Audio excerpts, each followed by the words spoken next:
everybody, and welcome to the 2025 British Touring Car Review with myself and with Ben. Say hello.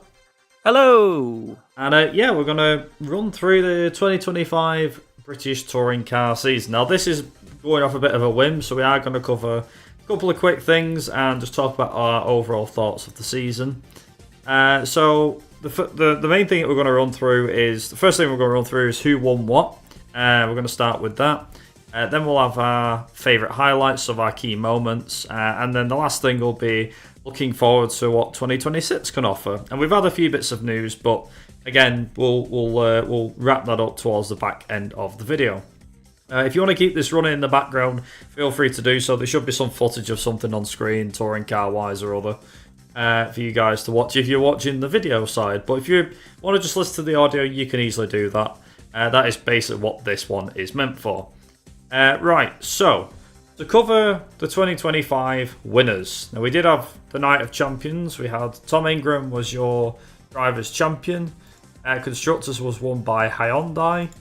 The Napa Racing UK team did it again, 2 points ahead of Team Virtue for the Teams Championship. Dan Lloyd managed to hold off Mikey Doble and become Independent Drivers' Champion. Independent Teams was won by Restart Racing. Jack Sears Trophy was won by Daryl De Leon, who only just beat out Charles Rainford. And the Goodyear Wingfoot Award was won once again by Tom Ingram to wrap up a dominant season. Right, so they're the champions. Let's get to the chase, Ben. So, 2025, the season as a whole. What did we honestly make of it? Because I'm a bit up and down with it, but what do you make of it? Yeah, I would say the start of the year was really slow, in my opinion, for like a touring car season. It felt like it took a lot to get to the point where there was sort of them battles that we love to see. It just seemed like, I don't know, it wasn't that they was getting to gel with the cars or the new regs with the turbo. It just seemed like it was very expected racing. Everybody was sort of at the front who I kind of expected. Yeah, there's probably odd couple of races here and there which weren't like bad news, something different going on. But in my opinion, the start of the season just seemed really slow up until I think like around Croft, and then it obviously changed. But yeah, that's what it seemed like for me. I'd probably say for me, with the turbo being like it is, I think there was a lot of hype surrounding the turbo because it was like, oh good, they lose a load of weight. So the hybrid disappearing and we go to turbo power. I think that might have been it as well. So I do think turbo power was very hyped up. It didn't, in my opinion, for the season, I don't think it hyped itself up, I think, but then was a bit of a letdown. It wasn't as good as it could have been. I mean, like you said, you had your traditional at the front.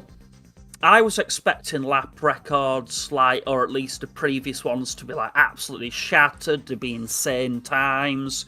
We see some interesting, maybe speed trap stuff, and it didn't really seem like if it did happen, it wasn't heavily like, hey, look at this, look what's going on. They also didn't seem, from my opinion, that the noise was any better than the hybrid noise, which I was kind of hoping it would be. They were at the circuit. I'd say circuit-wise, like trackside, when I watched them, they were louder, only a little bit. Yeah, from the coverage side of it, I don't think there was enough done to actually show, oh, look at what the turbos are doing, and there's something going on with this. I don't think there was enough of that, of what they put into when they first launched the hybrids. It had insane, oh, look at what they're doing with this, look at that. Yes, they had the light on the side of the car when it's being used. That's a really good feature. And, you could sort of see when they was using it at home and everything. And obviously the other teams couldn't until it was broadcast to at home, so nobody could try and jump on someone to try and get their guys on the button. That was really good. But I don't think enough was done with it. I think, in terms of overall performance, I do think that a couple of things to kind of point out for me, at least, from the track side. So the cars are a bit louder. It did go a bit quicker, and I mean only slightly, maybe a tenth or two quicker sometimes. Not as, a second or two like some people probably expected. I do think that the hybrid noise went away. and there was more engine noise with the cars, and that was a nice surprise, especially at Donington at the opener. Like I said, when I was sat trackside, I thought there was definitely a much better engine note than what used to be there. In terms of the racing itself, I don't think it changed anything. I think that stayed the same. There was a lot of argy-bargy. Personally speaking, I think two main things that I can think about regarding not just like the turbo system, but this year as a whole.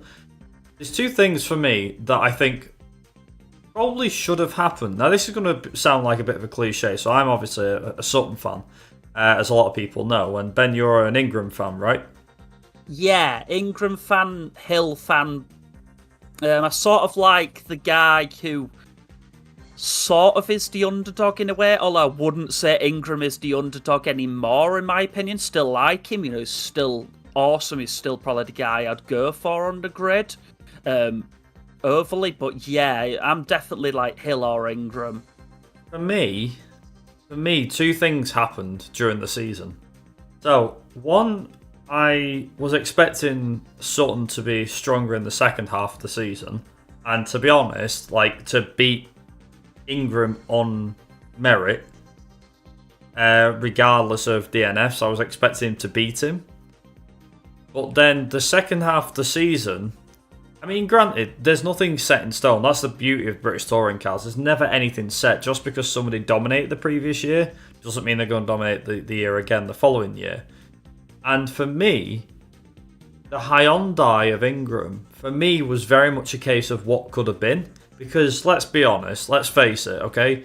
I'm not saying Ingram cheated, because he didn't. I'm not saying Team Virtue cheated, or the Hyundai was illegal in any way. But there was times where that car was so fucking quick, and it was miles out of everyone else's league. I mean, again, Napa did it 2 years ago, so it's not like we've not seen this before. But I think that had the Hyundai been up to the task at the start of the year, where...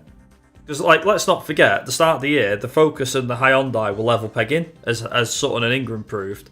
But had Ingram got his way, and had that car been as quick as it was at the start of the season, I think Hyundai would have dominated the season. And I mean, like, Tom Ingram would have won the championship at the first race at Brands or even at the end of Silverstone.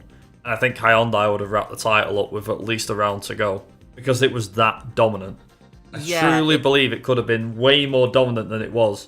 And because Hyundai and Team Virtue just couldn't get the head around, I think even Ingram said, like, we've got pace in the car, we just can't unlock it.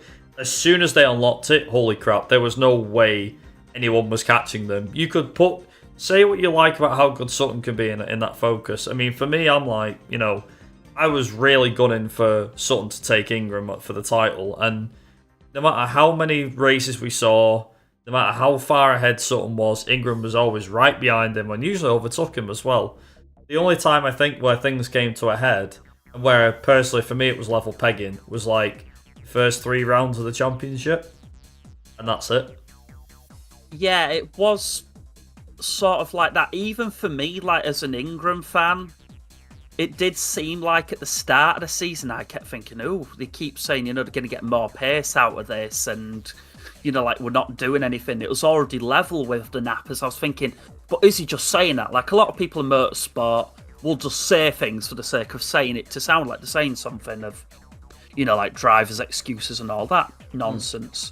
But like you said, if they actually had, it could have been a season like for people who've been watching MotoGP with Marc Marquez, where he could have literally won pretty much every other race going, and Hyundai could have smashed it midway through the season of got the manufacturer. If that car had been unlocked as quick as it was at the end, it could have been like a really ridiculous season, which I don't think would have been good. I think it would have been one of them seasons where like you would have and you would have enjoyed the third race just because of how much it mixed it up, or to see the Hyundai fly through the fields. At least you got some sort of action. So in a way, I'm happy it didn't do that, because it would have been, like you say, like 23.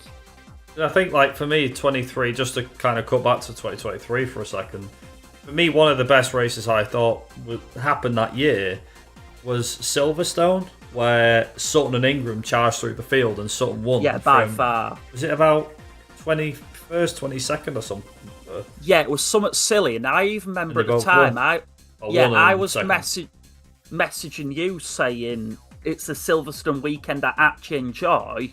It was something like along the lines of, but it was a season what I was finding very boring and hard to watch. So it was definitely a weird one. But yeah, apart from that, 23 was such a hard one to watch because of how dominant the Napa Ford was. The other thing is as well, and this is something to kind of carry out whilst we're talking about car manufacturers, is that Hyundai as a whole had a very strong year, regardless of how dominant one team was. Because let's not forget, like, Restart Racing had them Hyundais, they won the independents, and they won the independent teams as well. So Hyundai got 4 championships essentially. They got Ingram, Hyundai itself got the manufacturers, Restart got the independent teams, and Dan Lloyd won the independent drivers. Again, all driving a Hyundai. So it's very interesting that Hyundai came away with 4. I don't think Napa managed to get 4 titles. They got the drivers, the teams, but I don't think they were eligible for independent drivers and teams. The only thing they were eligible for was Jack Sears, I think, and Goodyear Wingfoot, but obviously any team's eligible for that anyway. Yeah, that's sort of like I don't know, I'm not a big fan of the Goodyear Wingfoot Award, to be personally honest.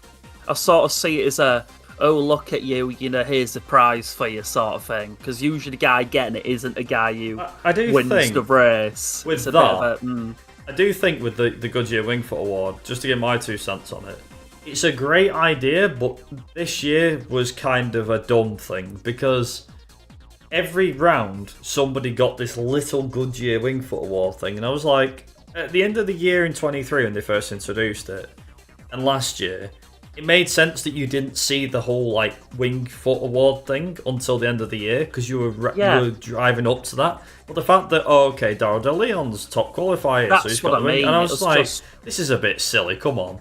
But apparently it was to make it so it actually felt like it was worth doing. I think that was what they were going for. They do it in World Endurance as well. They give out the same thing, and I just look and think, oh, lovely, well done. You've qualified well, but in 6 hours' time, you're going to be like 3rd or you could be even out the race. You're lucky. Yeah, if you're unlucky. Well, that's what I mean. You get the Goodyear Wingfoot Award for Le Mans, but you're out in the first hour. Well done. Yeah, that's it. Yeah, what have consolation you gained? Prize essentially. It's I literally look at it as that. It's like well done, you tried. Yeah, you don't qualify first just to get a silly award. It does. I don't like it. Was it Mika Hakkinen that was like, to finish first you must finish or something? Yeah. I don't know. It was somebody said it, but it's not about qualifying first. Jeez, you could probably win it from the pit lane if you're half decent. People have. Ingram's done that, I think. That's what I mean. It doesn't matter where you qualify. If you're half decent, you'll get through the grid. Well, speaking of I say half decent, but let's just talk about BMW for a quick minute. So BMW was, for me, one of the biggest what the hell happened there moments of the year, because on the one hand, I like Rainford as a driver. I do like Rainford. De Leon less so, but I don't hate the guy. So De Leon, if you're watching this, I don't hate you, I promise. But BMW as a whole, Team WSR has really been hit or miss this year. It was doing well at Brands Hatch, but then it'd do crap at Donington, and it's just it'd do well at Knockhill, but it'd do bad somewhere else. You're like, why is it that there's these flashes of brilliance at certain... Personally speaking, I think that Hyundai was good all over the place. Ford was good near enough all over the place. But then you got BMW, and it was if the circuit, and this was the key thing with that, either they had a shortened gearbox, or the car's not as aerodynamic as they thought it was, because at Knockhill, it's a short circuit, and there's short straights, meaning if you've got acceleration and a short gear ratio, you'll do great. Hyundai and Ford struggled there, whereas BMW didn't. You had Brands Hatch, and again, Indy circuit, short straights, was able to dominate and win with ease. The GP circuit, they struggled a bit, but again, there was longer back straights. I noticed Hill struggled a lot this year in the GP circuit, and it's the pace is there, but then it disappears as quick, whereas Hyundai's they might be off the pace, but they're still at the front. Whereas BMW is off the pace and out of the top 10. It was all over the place. There was no like pinpoint something. If I can be completely honest, I think, granted, Vauxhall only did till, is it Croft? Then they had the fire, didn't they? Yeah, then Max Racing. Yeah, it was around that. Even they had a more consistent season than BMW did. Like, they were constantly, and I'll be honest as well, this is for me one of the biggest stories of the season. We talked about it at the time, didn't we, when we did Knockhill? That fire was one of the biggest stories of the year, and 1,000,000%. I don't think anything's going to come close to that. I know Ingram won the title, and Hyundai did this, and this happened, and this happened. And there was the battle, the Titanic battle at Donington between Ingram and Sutton, which was fantastic. But the Power Mats Racing team coming back from what could be the biggest low point of any team's career is just something special in general. It was absolutely amazing to see it. We said at the time it was amazing. Yeah, it was insane. It was one thing that came out of that, and this was so disappointing. This was the biggest what if of the season for me. Was if Power Mats Racing didn't have that fire, just how much better would Mikey Doble have done? Because let's be honest, as soon as they got them cars, I know they're on the grid, but them cars were back markers. They weren't front running cars. The Astra, despite how old it was absolutely phenomenal in the hands of Doble this year. No offense to Nick Elstead, but Doble pulled that car where it didn't belong and showed that doesn't matter how old that car is, he's managing to pull it into points contention, and even a win at Snet. Let's not forget that happened.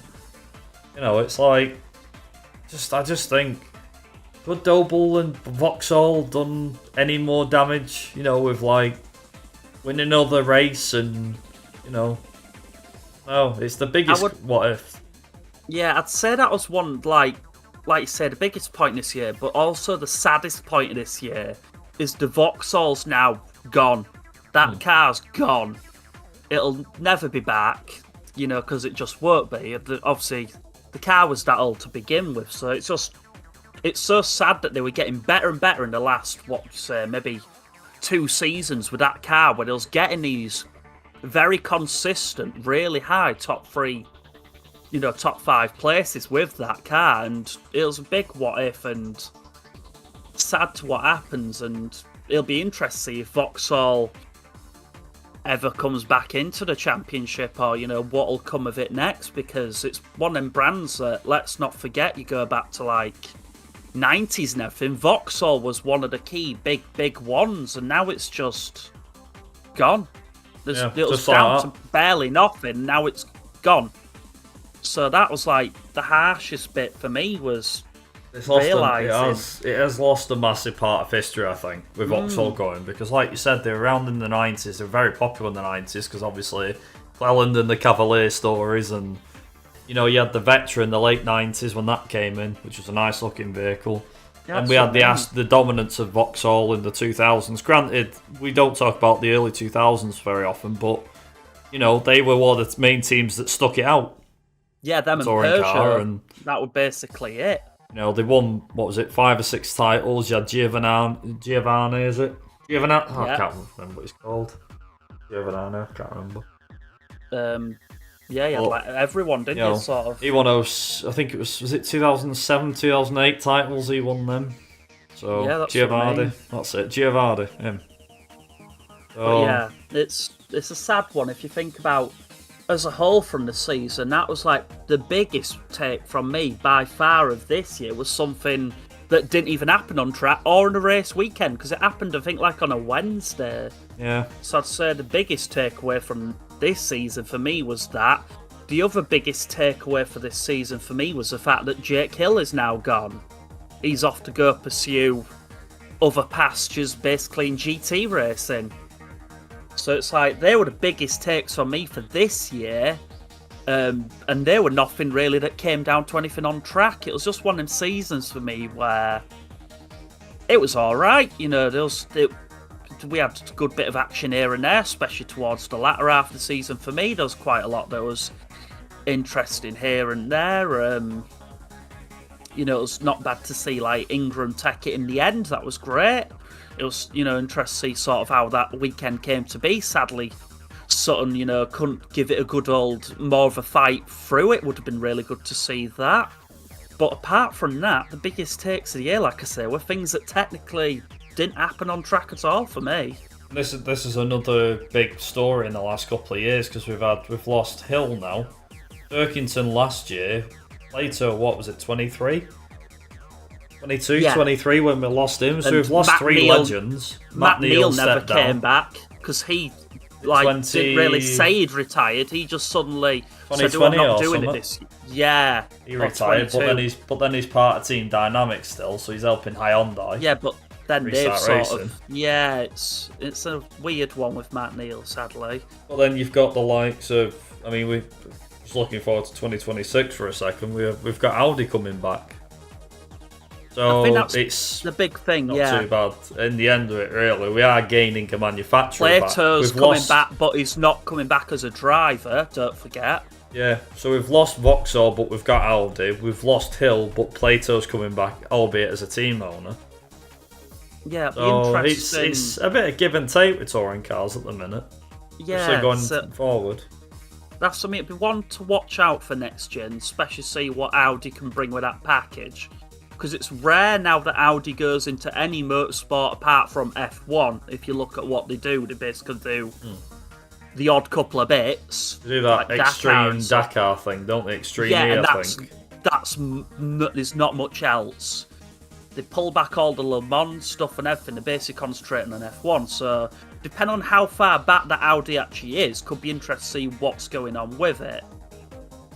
Oh, can you imagine Audi comes in next year and it's dominant with some team? Jesus that'd Christ. be Well, I say hilarious. with some team, Palmax Racing's fielding them, aren't they? Yeah, that's what I mean, which is going to be really Oh. interesting. The thing Depending is on as which well- backing they have, like I said. Well, here's another big question. So we know that Audi's coming back next year. That we know. We know they're coming back with Palmax Racing. But here's the thing.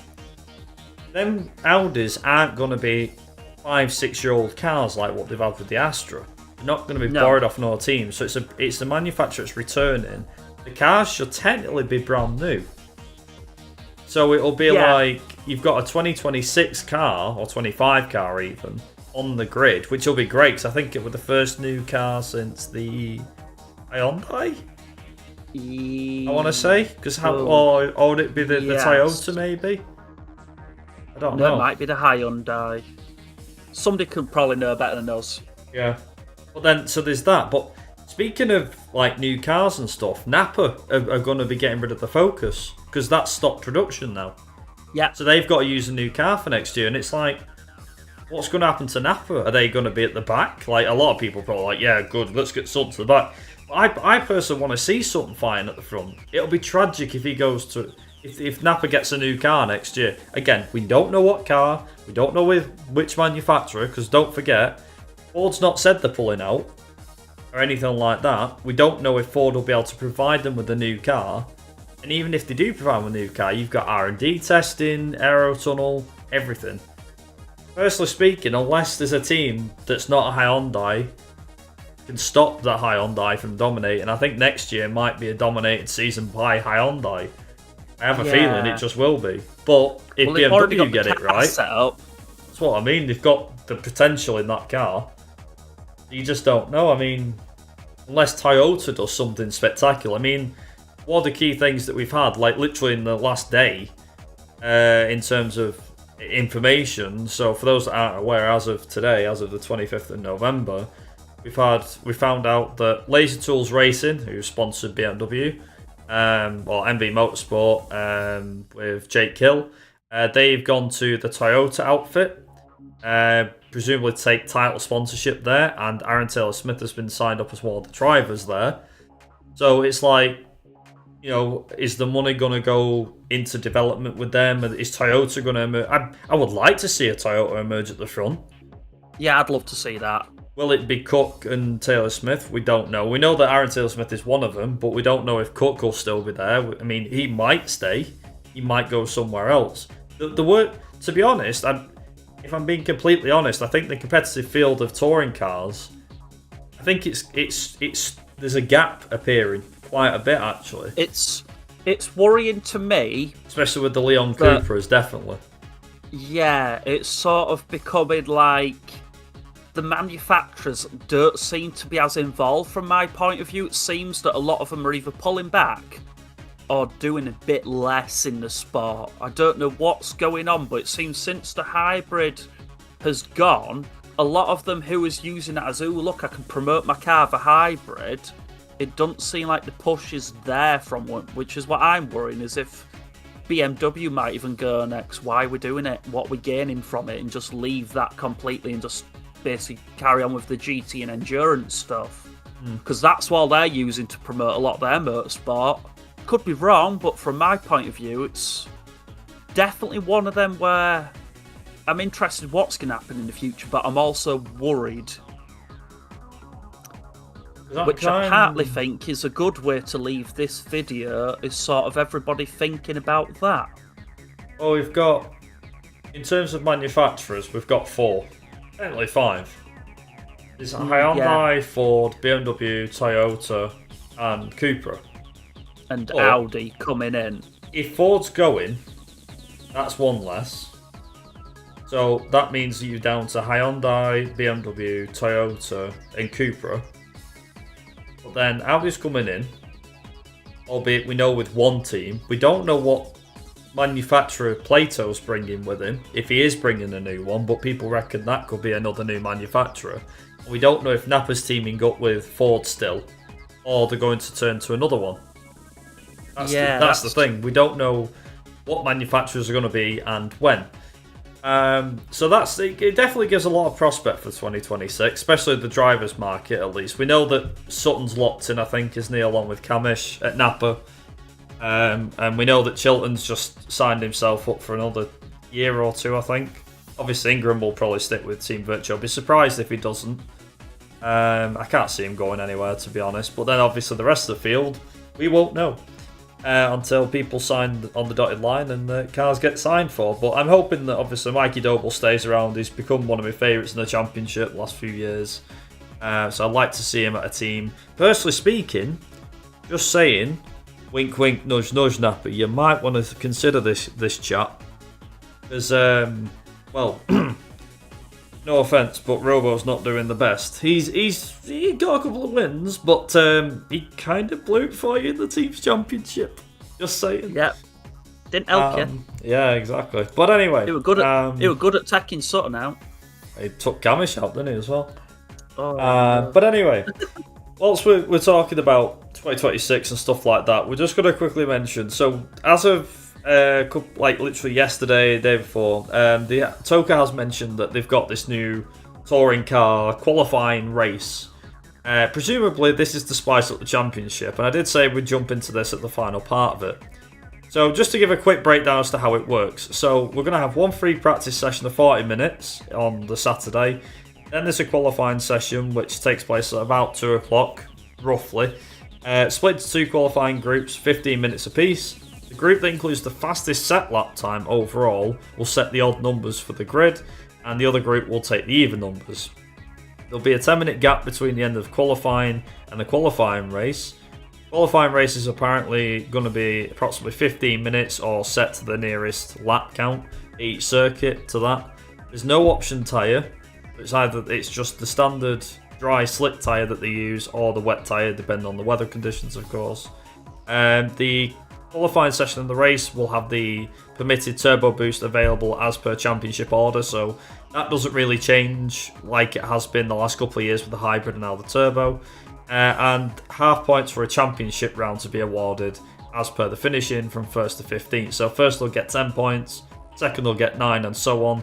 We get down to 8th though, and 6th place, and it's like 5 points for 6th, 5 points for 7th, 8th and 9th for 4 points, 10th and 11th for 3, 12th and 13th for 2 points, and 14th and 15th are a point each. This is interesting. So there's still point scoring going on there. There is some interesting points, though, to be made about this. But there's no manufacturers, constructors, teams, independent drivers, independent teams, or Jatsi's trophy points. They won't be scored. There's no extra point if you lead the race or you get the fastest lap. It takes them away. And there's no extra point for securing pole position. for race 1. So remember how there was a point for fastest lap, there's a point for leading the race, there's a point for pole position. You don't get any of that with a qualifying race, so it takes them away. Personally speaking, I'm glad they've said that, because in my personal view, I do think that, obviously they mentioned about minor regulations surrounding Part Fermi and everything, that'll be confirmed as the 2026 rules and regulations. But for me, I think this could improve the racing. Now, if we've got the manufacturers coming back, we've got Jason Plato's team coming back, and so on and so on, I do see the racing being better. I do see the championship overall improving in terms of action. Will it provide the sort of action I'm expecting? I don't think it will. I'm not expecting it to be an absolute smash fest, and no one wants to see that anyway. But seeing cars go door to door, wheel to wheel, that's what touring cars are about. Will it actually happen? I don't think so. But what do you think, Ben? Yeah, I don't agree with like sort of doing that sort of thing. I think the product was alright where it was. I hope it does well, I hope it's good, but it's sort of taking away from qualifying as qualifying should be. I quite like qualifying because you can see what the car can actually do around that circuit. You know, what's the best sort of thing you can do on a quick short run. Let's go for it, hell for leather. You know, which driver's quickest, get out there, get the job done. I like qualifying. It's great to see that. You know, you get to see pretty much normally your fastest lap of the weekend in any motorsport from qualifying. So it's nice to see that. I personally think they should go to like more sort of, you're allowed to run a better setup on your car in qualifying for higher engine, you know, really get the car going around that track. But that's me. More like what they used to do in F1 like the 90s, where the qualifying setup was insane compared to the actual race, so your engine didn't blow up. So for me, this is one of them where, I don't know, there might be a couple of them qualifying races where I won't bother watching it and I'll just see the result. So, I will ask the question, Ben, personally speaking. So, with that in place, with that race in place, two questions I'm going to ask. Firstly, do you think the drivers are going to take it more sensible because they know how much is at stake on the Saturday compared to the Sunday? And the second question is, do you think it's trying to follow F1 sprint style weekends like what they've got in F1? Yeah, so for the first question, I'd say because there's a lot less on the line, I don't think it might be the drivers not wanting to take like as much risk as the touring car drivers. Let's face it, they all want to look good and be number one. You don't want to be looking like anything that's less, because they always want that confidence and that bravado. I think it might be the team sort of saying to them, look, don't bend the car too much, you know, don't do anything too silly. You know, sticking third, that'll be good enough, you know, and all this, because, let's face it, they have more on the line if the driver does anything too bad to the car, because there's no points on the line for them for, like, the manufacturer and all that, and it's less points in it than anything else. So, from that aspect, I'd say it could do the opposite to the racing and make it a bit less, because the teams might not want them to have the gamble as such. To answer your second point of the question, I'd sort of say, like, it does seem like that, yes. It's basically sort of a sprint format, really, without labelling it as that, which I have a worry with, because MotoGP did that to sort of go with F1. As most people know, if you follow it, they've been bought by Liberty Media, so both of them are now owned by the same company. I personally think they just did that to try and get ready for the sale. But from the prospect of it, if you watch a lot of them sprint races in MotoGP, they're very boring.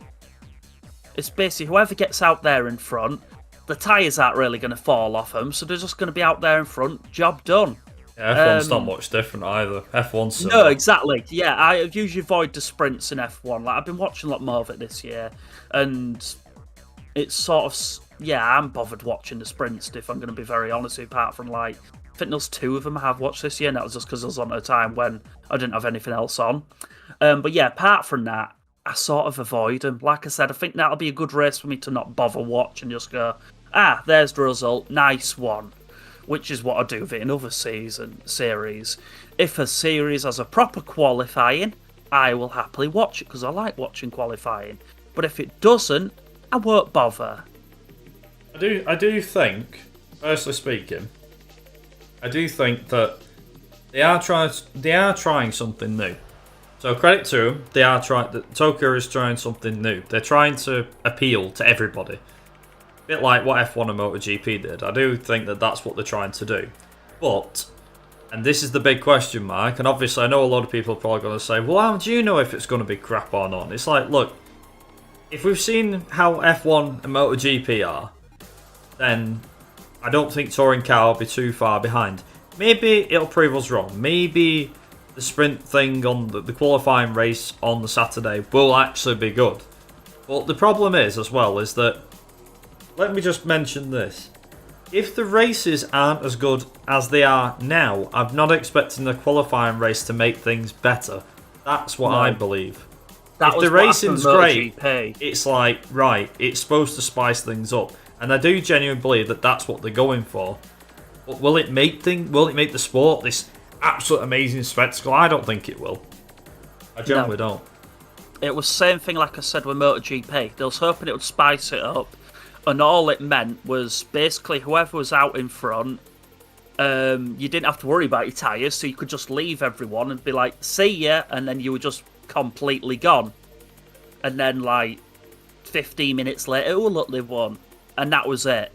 There was no gamble on it at all. It was sort of just get out in front, get a nice lead, keep that lead steady, job done, you've won. Which, based on how the latter half of this season went, there's going to be a lot more of that. And the only thing I will say for it, which I would look at it as a really good thing, is if you really want to do anything good with it, promote it better for the weekend. Because people buying to go to watch the racing now have another race they can see that weekend on a different day. So Saturday has now become, as part of that weekend, if you look at it, a bit of a better day. Because there should be a bit less people about. And now you can see another race. But apart from that, there's nothing good I would take away from it. Like, from the TV point of view and all that, it's going to be interesting how to cover it. And I hope it brings the ratings up and all that, because if not, it's going to become a YouTube thing, and then, well, it'll be interesting to see what they do with it. But I'd certainly say, see what happens in the 2026 season, and see whether it stays around. That'll be the next big thing to see from it. Yeah, so there's some food for thought for the 2026 season, including the qualifying race. I think we can fair to say that 2025 as a whole, as a season, for me has had a bit of a bore, but also it's had some highlights. Like I said, I think that just to kind of briefly look back on the season, if you're an Ingram fan, I've no doubt you would have loved the season. I can attest to that because I work with someone who's a massive Ingram fan and she absolutely loved it whenever he won, especially him becoming champion. But in terms of, like I said, overall racing, was it any better? I'd say it was about average. I'd say it's about what we'd expect from the British touring cars. I do think that the weather obviously plays its part, like it always does. That's what makes it unpredictable. Am I surprised at who won the championship at the end? Not really. I think that, you know, after you saw the first couple of races, you were like, okay, so this is Sutton versus Ingram. Had Sutton won it, would it have been any less surprising? Honestly, no. It's about the same whether Ingram or Sutton would have won it. It's obvious them two are the head of the field right now.